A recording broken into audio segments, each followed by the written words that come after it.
So I was just thinking this morning, I was actually talking to my brother John about this. I said, John, what do you think is the most influential solo that you ever learned, or that I learned? He knows my playing better than anybody. So we were thinking about this. We start throwing solos around and things like that. And I thought, okay, I started playing guitar in the summer of 1976. I always confuse it, 75, 76. It was definitely 76. And I thought, okay, what were the solos that came out then? Well, a lot of the solos that came out then that I learned that first year are still part of my playing today. Now, my playing is influenced by rock, by jazz, by classical music. If you watch me on Instagram or on YouTube Shorts and you watch any of my guitar playing,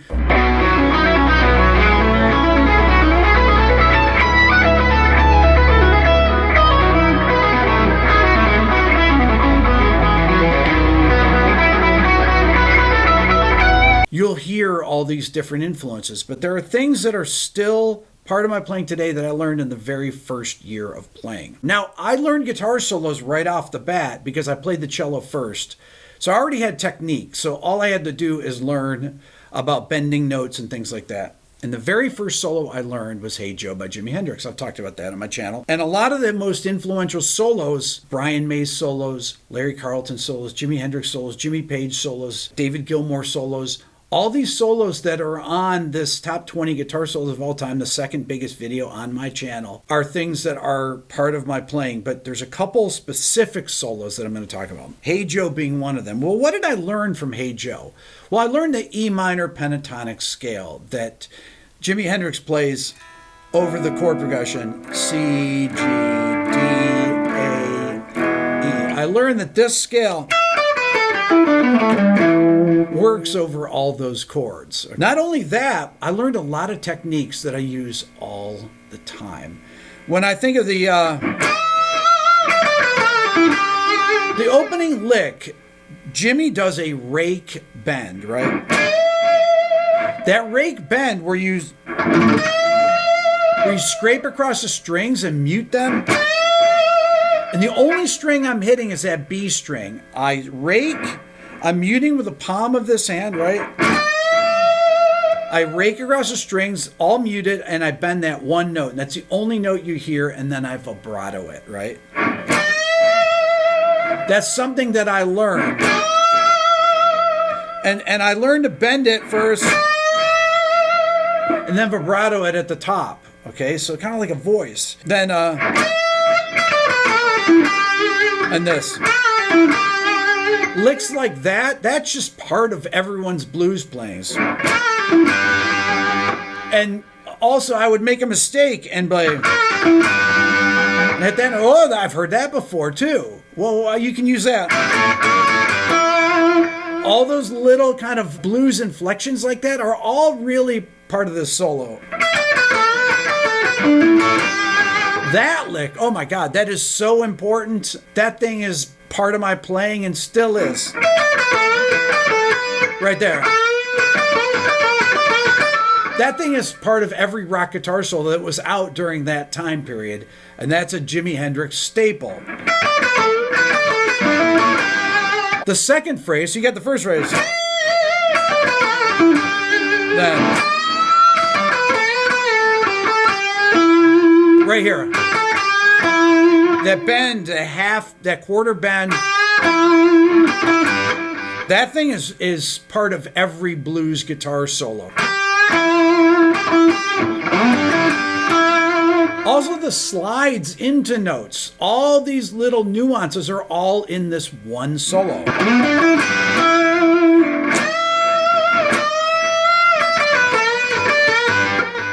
All those licks I use constantly. So that solo was extremely important. It taught me the minor pentatonic works over C, G, D, A, and E, right? That chord progression. All these little nuances. Rake and bend, rake, bend, vibrato, the quarter step bend, that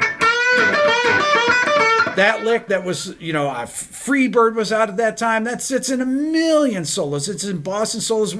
Other solos that came out that year, other records.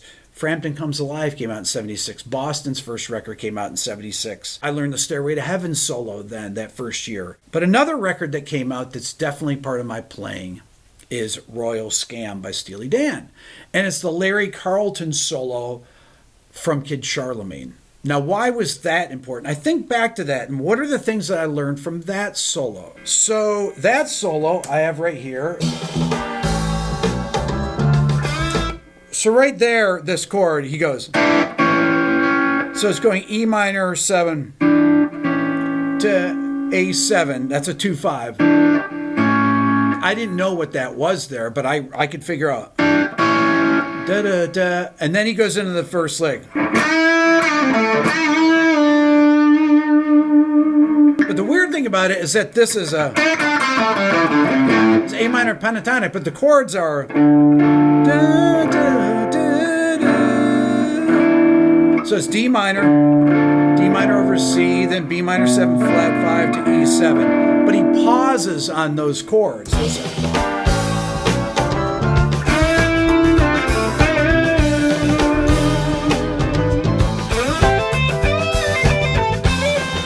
So that progression is. Okay, so what is it about that? So I'm thinking like, well, what scale is that? A minor pentatonic. Well,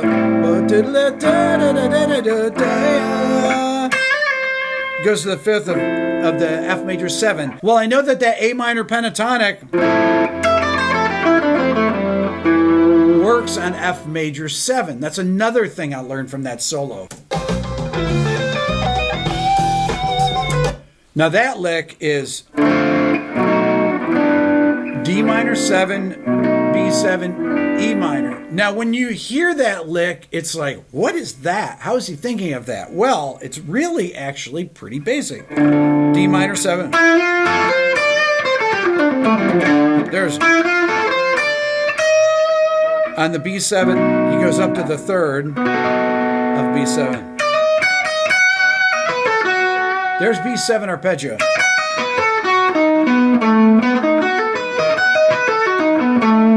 That's where I first learned that B7 arpeggios, right out of that.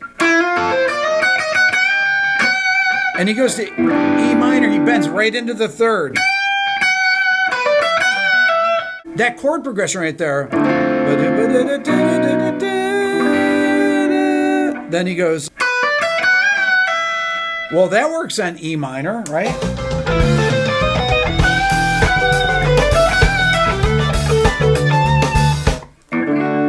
D major chord, right? Is going on the bass. And what's Larry play there? Oh my God. What is that? I thought. I learned it. There's a D major triad there. He just slides in. This is where I learned.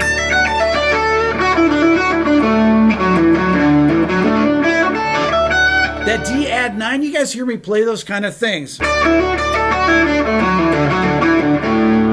Love those kind of sounds. I learned that right from that first solo there. And then the next lick, right here. So that's on a C major 7 chord. He's going. What is that note there? Well, I see the C major 7 chord right there. E minor pentatonic over C major 7. I was like, wow. On F major 7, or here, he's playing A minor pentatonic. Okay, so it's the minor pentatonic built on the third of the chord. And then the C major 7 chord, he plays E minor pentatonic, also built on the third of the chord. So the minor pentatonic built off the third of these major 7th chords works. It works great on them. It sounds amazing. Then on the next phrase, right here. Okay, those two chords are. So it's E minor 7 to D major over E, which is like an E11 chord. He's going.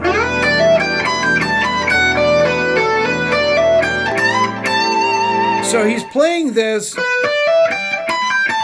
Makes sense, E minor pentatonic over this. But when it goes to this, when it goes to that chord, he goes. Plays that F sharp because it's in that chord. He's following the changes perfectly. Next part, A minor. Those two licks are over A minor. So once again, I learned on this A minor chord that note B is a great sounding note on A minor.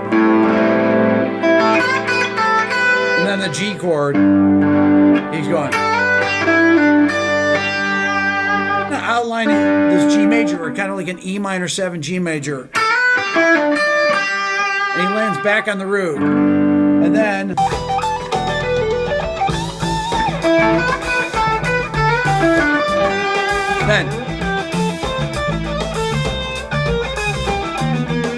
the best lick of all time there. On the F major 7 chord, he plays this.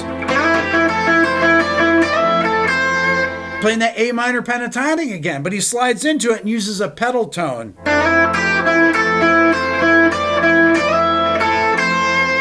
You guys know that I love pedal tones, right? If you ever heard my Crowfield solo on Cardinal Motion, I made a video about it a long time ago, but I do this.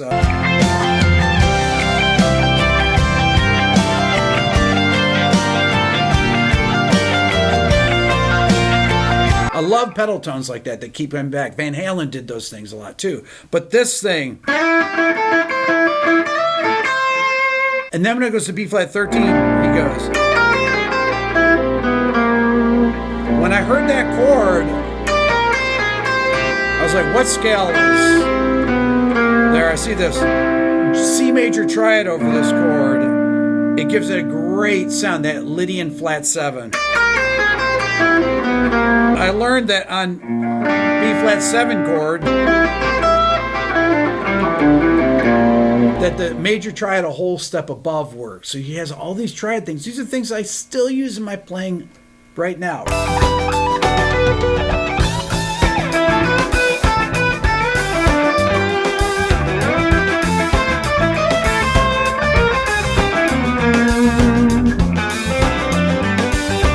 Okay, now that lick. So it's like he's using A minor and G major triads. Beautiful.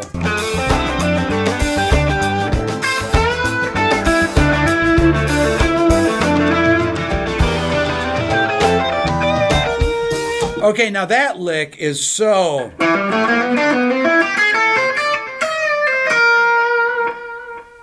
That's just Larry Carlton. You know, I mean, I don't even want to think about that even now. It just sounds amazing. And it goes to C7 chord, right? Then he goes, bends into the major third, listen.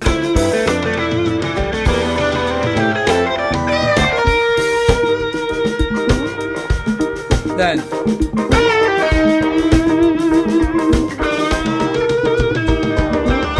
so what did I learn from that? I learned to hammer on with my right hand before Van Halen's first record ever came out 2 years later. So what is he doing there? He's bending into that he bends into that sharp 9. And then that note is the 7th of the C7 chord. So he's really thinking of a C7 sharp 9 chord. And I learned that sharp 9 is a great note to go to. And I learned how to two-hand tap. So that solo and the Hey Joe solo, those two solos are still, the techniques I learned from them are still part of my playing.